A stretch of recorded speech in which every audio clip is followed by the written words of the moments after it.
Assalamualaikum warahmatullahi wabarakatuh. Salam bahagia selalu buat sahabat channel mirisnya kehidupan zaman sekarang. Mari kita simak dan mulai ceritanya. Di sebuah desa kecil yang terletak jauh dari hiruk-pikuk kota, hiduplah seorang lelaki muda bernama Budi, yang lebih dikenal oleh orang-orang di sekitar dengan panggilan Si Pincang. Nama tersebut bukanlah nama yang diberikan oleh keluarganya, tetapi lebih merupakan julukan yang diberikan oleh masyarakat desa sebagai sindiran terhadap kondisi tubuh Budi yang berbeda dari kebanyakan orang. Budi lahir dalam keadaan normal, dengan kedua kakinya yang sehat dan kuat, namun hidupnya berubah drastis dalam sekejap setelah sebuah kecelakaan tragis yang terjadi ketika ia masih berusia 23 tahun. Saat itu, Budi sedang dalam perjalanan pulang dari kota untuk mengunjungi orang tuanya yang sudah tua. Sebuah truk besar tiba-tiba menghantam sepeda motor yang dikendarainya, menyebabkan Budi terlempar ke sisi jalan dengan luka parah. Dalam kecelakaan tersebut, kaki kirinya harus diamputasi karena tidak bisa lagi diselamatkan. Kecelakaan itu menjadi titik balik dalam hidupnya, dan sejak saat itu, Budi dipanggil dengan julukan Si Pincang, yang bagi sebagian orang di desa adalah hal yang sangat memalukan. Setelah peristiwa tersebut, Budi merasa dunia seolah runtuh. Segala sesuatu yang dia impikan, seperti menjadi seorang pengusaha kecil atau berkeluarga, terasa semakin jauh dari jangkauan. Masyarakat desa, terutama tetangga dan kerabatnya, seringkali mengejek dan merendahkan dirinya. Mereka mengatakan bahwa Budi tak akan pernah bisa hidup normal kembali, bahwa ia hanya akan menjadi beban bagi keluarganya, dan bahwa ia tidak akan pernah berhasil dalam hidupnya. Tuh, si Budi sudah pincang, nanti gimana coba dia bisa hidup?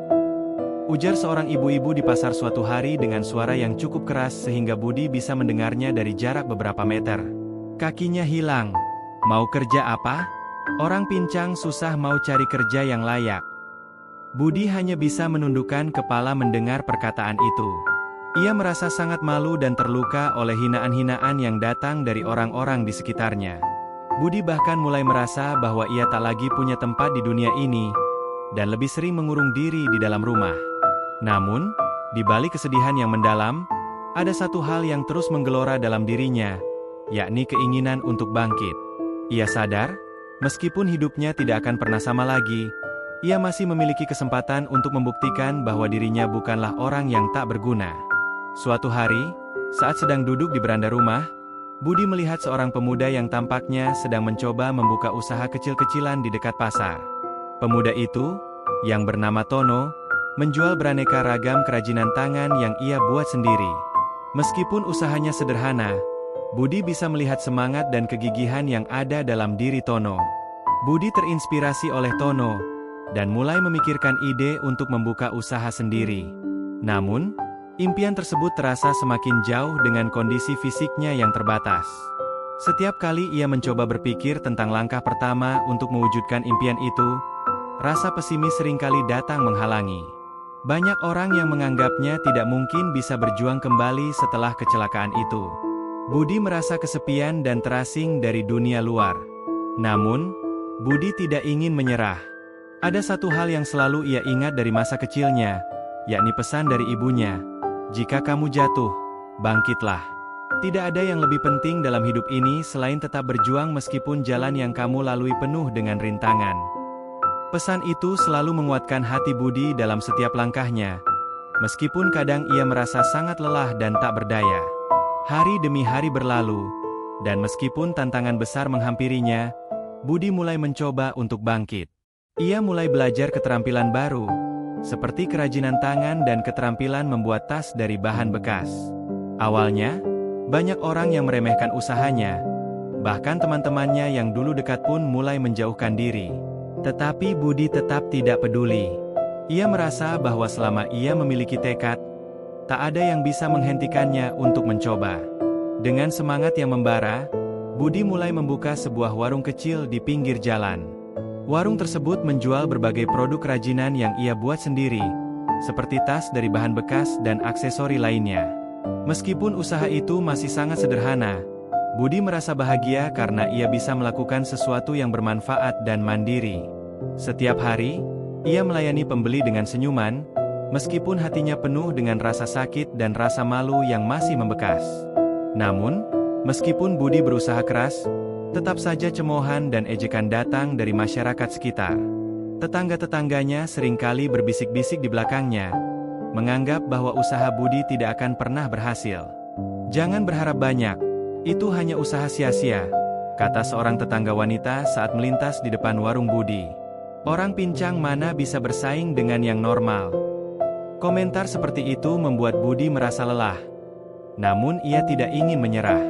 "Aku pasti bisa," katanya dalam hati, meskipun air mata hampir menetes di pipinya.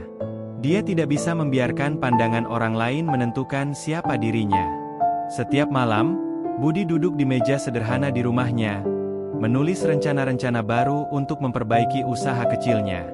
Ia mulai belajar lebih banyak tentang cara memasarkan produknya melalui media sosial, dan perlahan-lahan usahanya mulai dikenal oleh orang-orang dari desa-desa sekitarnya. Walaupun tantangan masih ada, Budi merasa bahwa ia sedang mengambil langkah yang benar, meskipun itu sangat sulit dan penuh dengan pengorbanan. Hari-hari terus berlalu, dan meskipun banyak rintangan yang datang menghadang, Budi semakin mantap dalam perjuangannya. Usahanya yang awalnya dianggap hanya sebagai coba-coba, mulai menunjukkan tanda-tanda kemajuan. Meskipun penghasilan dari warung kerajinan tangannya masih jauh dari yang ia harapkan, Budi merasa bangga karena ia bisa hidup mandiri, meskipun tidak seperti orang lain. Perlahan-lahan, Budi mulai mendapatkan pelanggan yang datang dengan senyuman dan memberi pujian atas produk-produk kerajinan yang ia buat. Namun, di balik kemajuan kecil itu, Budi merasa ada beban yang tak bisa ia lepaskan. Ejekan dari tetangga yang masih terus menganggap dirinya sebagai si pincang, kerap kali mengganggu pikirannya. Tak jarang ia merasa tersudut dan lelah dengan pandangan rendah orang-orang di sekitarnya. Bahkan, ada saat-saat di mana ia merasa ingin berhenti dan meninggalkan semua yang telah ia bangun. Satu sore, saat Budi sedang duduk di warungnya yang sederhana, seorang pemuda datang mendekat. Pemuda itu mengenakan pakaian yang cukup rapi, dan sepertinya ia datang untuk membeli sesuatu. Budi menyambutnya dengan ramah, meskipun matanya sedikit berkaca-kaca karena rasa lelah yang mulai meresap ke dalam tubuhnya. "Selamat sore, Mas. Ada yang bisa saya bantu?" tanya Budi dengan senyum tipis. Pemuda itu tersenyum dan melihat sekeliling warung Budi yang penuh dengan berbagai kerajinan tangan. Ia lalu melirik Budi dan bertanya, "Mas, saya dengar kamu yang bikin semua barang ini." Budi mengangguk. "Iya, saya yang buat semuanya. Saya belajar sendiri, pelan-pelan." Pemuda itu terlihat terkesan, dan setelah beberapa saat, ia mulai berbicara dengan nada yang serius. "Saya tertarik dengan produkmu. Saya seorang pengusaha muda, dan saya melihat potensi besar di sini. Bagaimana kalau saya membantu kamu untuk memperkenalkan produk ini ke pasar yang lebih luas?" Budi tertegun mendengar kata-kata pemuda itu. "Apa yang kamu maksud, Pak?" tanyanya ragu-ragu. Pemuda itu menjelaskan bahwa dia bekerja di sebuah perusahaan yang fokus pada pemberdayaan usaha kecil dan kerajinan tangan. Ia melihat potensi besar dalam karya-karya Budi dan ingin membantunya untuk memperkenalkan produknya ke pasar yang lebih besar, bahkan mungkin melalui pameran atau toko online. Budi merasa terkejut dan sangat senang mendengar tawaran tersebut, meskipun rasa takut dan keraguan masih menggerogoti hatinya. "Apakah saya bisa?" tanya Budi dengan suara pelan, seolah masih tidak percaya. "Kenapa tidak?" jawab pemuda itu dengan percaya diri. "Kamu sudah punya tekad yang kuat, dan itu lebih dari cukup. Saya yakin kamu bisa." Setelah percakapan itu, Budi merasa seperti mendapatkan secercah harapan. Ia mulai belajar lebih banyak tentang dunia bisnis dan bagaimana memperluas pasar melalui media sosial. Pemuda tersebut membantu Budi membuat akun online untuk memasarkan produknya, dan beberapa minggu kemudian, Budi mulai menerima pesanan dari luar desa. Meskipun hanya beberapa pesanan kecil, Budi merasa sangat bersyukur. Ia menyadari bahwa setiap langkah kecil yang ia ambil, meskipun terasa berat, telah membawanya lebih dekat ke impian yang dulu ia anggap tidak mungkin. Namun, meskipun ada sedikit cahaya di ujung terowongan, cobaan hidup Budi belum selesai. Pada suatu hari, ketika Budi sedang berjalan menuju warung, ia bertemu dengan beberapa tetangganya yang sedang berbicara di depan rumah mereka. Salah satu tetangga yang cukup dekat dengan keluarganya melihat Budi datang, dan dengan sengaja berbisik keras agar Budi mendengarnya. Apa sih yang bisa diharapkan dari orang seperti itu? Pincang saja, coba lihat, usaha kecil-kecil gitu. Mau sukses? Mimpi banget, ujar tetangga itu dengan nada mengejek. Budi yang mendengar ucapan tersebut merasa tersentak. Tersentak oleh rasa sakit yang ia rasakan, dan sekaligus merasa dihina. Ia berhenti sejenak di tempat itu, merasa seperti dunia sekitarnya kembali mengisolasi dirinya. Namun, kali ini, Budi tidak membiarkan rasa sakit itu menguasainya. Ia tahu, jika ia membiarkan kata-kata itu mengganggunya, maka ia akan terus terpuruk. Ia melanjutkan langkahnya menuju warung dengan hati yang semakin keras. Setiap kali ia merasa seperti dunia menolaknya, ia ingat akan kata-kata ibunya yang selalu mengajarkan untuk tidak menyerah. Perlahan, ia menatap ke depan dan berkata pada dirinya sendiri, "Aku bisa, aku pasti bisa." Hari-hari berlalu, dan meskipun beberapa kali Budi merasa putus asa, ia terus berusaha dan bekerja keras. Usaha kecilnya mulai berkembang, dengan beberapa pesanan dari luar kota yang semakin meningkat. Ia mulai merasa bahwa dunia tidak sepenuhnya menolaknya. Meskipun ia masih harus berhadapan dengan pandangan rendah dari orang-orang di sekitarnya, Budi semakin yakin bahwa ia akan bisa mengubah takdirnya. Di malam yang sunyi, setelah warung tutup, Budi duduk seorang diri di meja kecil di rumahnya. Dengan tangan yang tergores dan tubuh yang lelah, ia melihat hasil kerajinan tangannya yang terbuat dari bahan bekas. Ia merasa bangga dengan apa yang telah ia capai, meskipun jauh dari kesempurnaan. Hatinya bergetar, seolah ada energi baru yang datang dari dalam dirinya. "Aku pasti bisa," gumamnya pelan. Dan kali ini, ia benar-benar meyakini kata-kata itu. Sebab ia tahu, meskipun langkahnya tidak selalu mudah, ia memiliki kekuatan untuk terus bangkit dan melangkah maju. Usaha Budi semakin berkembang, meskipun tantangan demi tantangan tak henti-hentinya datang. Beberapa bulan setelah ia memulai kerajinan tangannya, Budi mendapatkan kesempatan untuk mengikuti sebuah pameran kerajinan tangan di kota terdekat. Pemuda yang dulu membantunya, Tono, menghubunginya dan menawarkan kesempatan tersebut. "Budi, ada pameran besar di kota. Aku yakin ini bisa jadi kesempatan bagus untuk produkmu. Mau ikut?" tanyanya lewat telepon. Budi merasa cemas mendengar tawaran itu. Ia tidak pernah terlibat dalam pameran besar sebelumnya, dan ia takut jika usahanya akan dianggap tidak layak. "Tapi aku tidak yakin. Apa yang orang lain pikirkan kalau mereka melihat aku dengan kondisi seperti ini?" jawab Budi dengan ragu. "Kamu tahu kan, aku masih pincang, dan banyak yang meremehkan usaha kecilku." Tono di ujung telepon tertawa pelan. "Budi, siapa bilang usaha yang kecil itu tidak bisa besar? Justru, itulah yang membuat produkmu berbeda. Orang akan menghargai kerja kerasmu. Jangan biarkan dirimu terbatas oleh pandangan orang lain.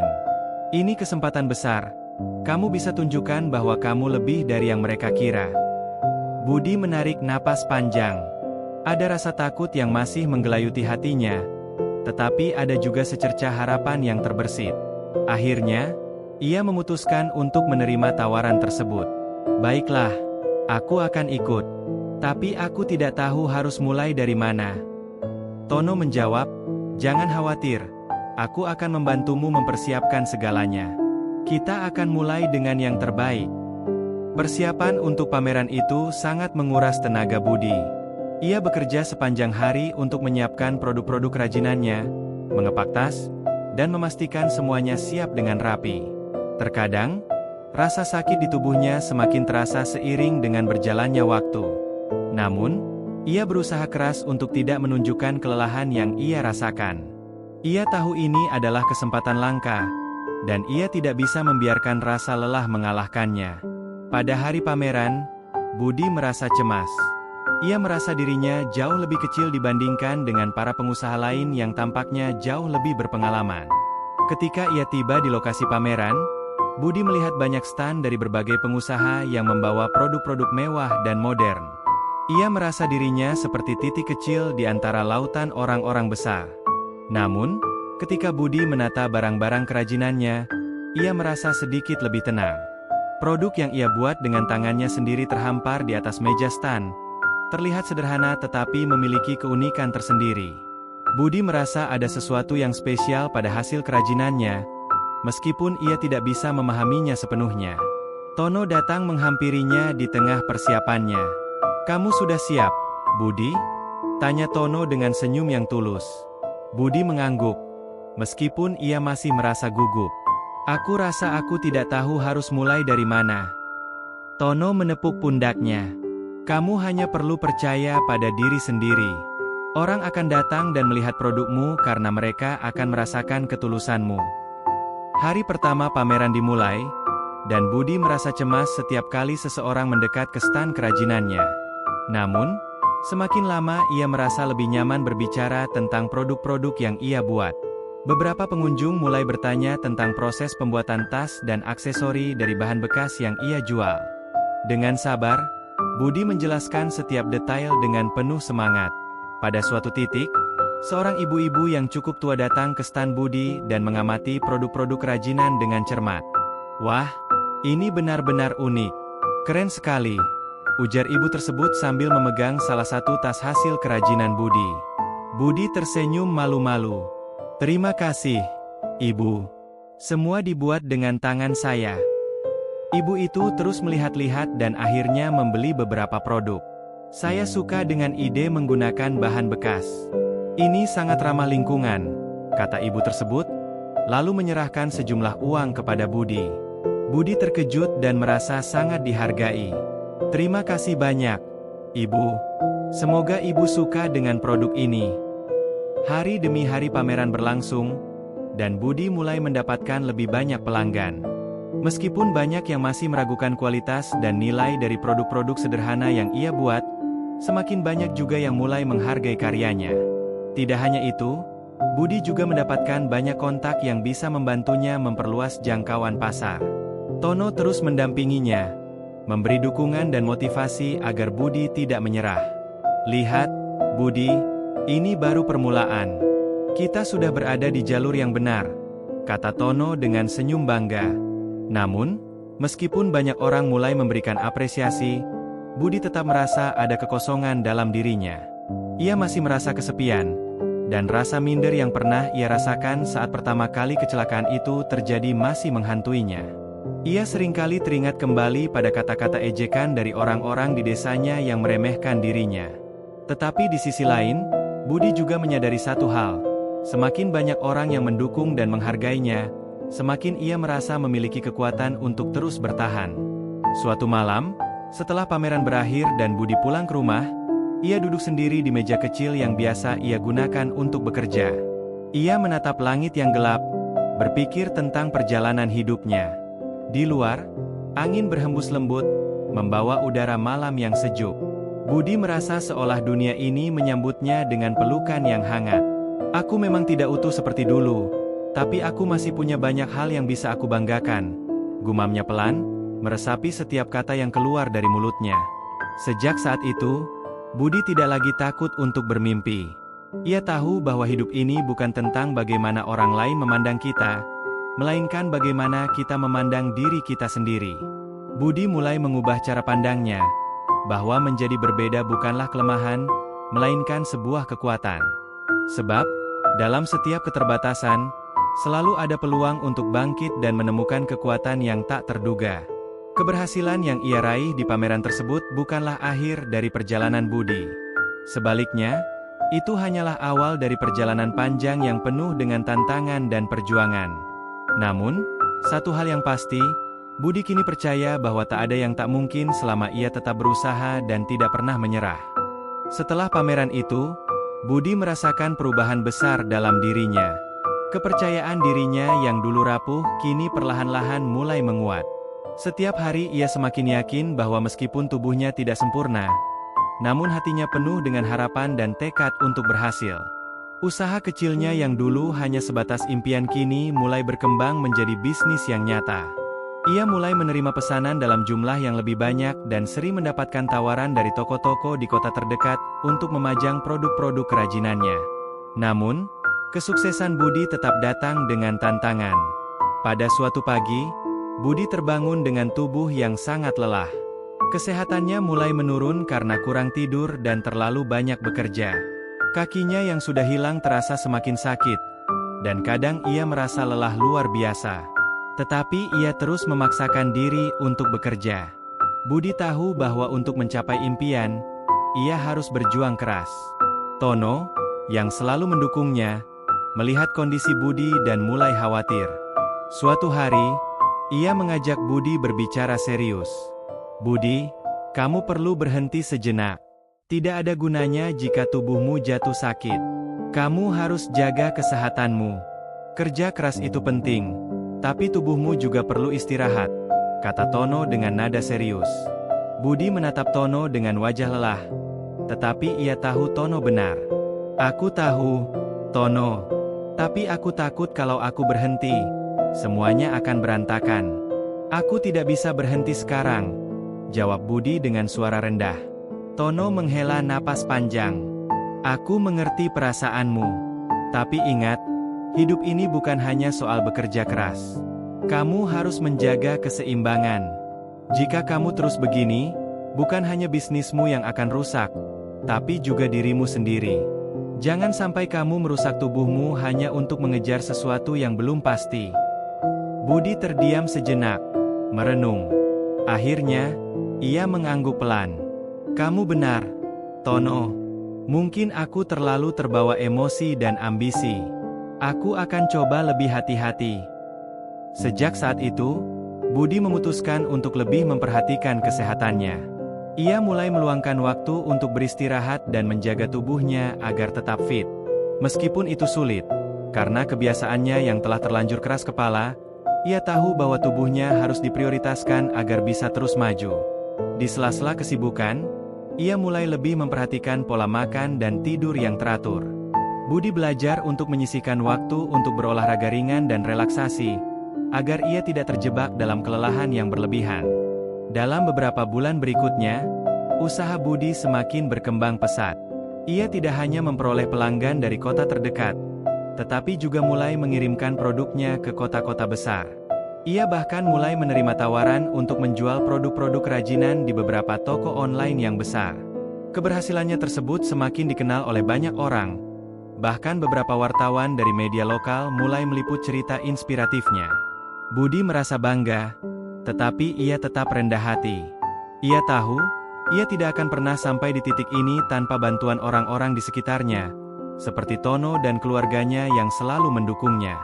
Pada suatu hari, seorang pengusaha besar dari luar kota menghubungi Budi dan menawarkan untuk menjalin kemitraan bisnis.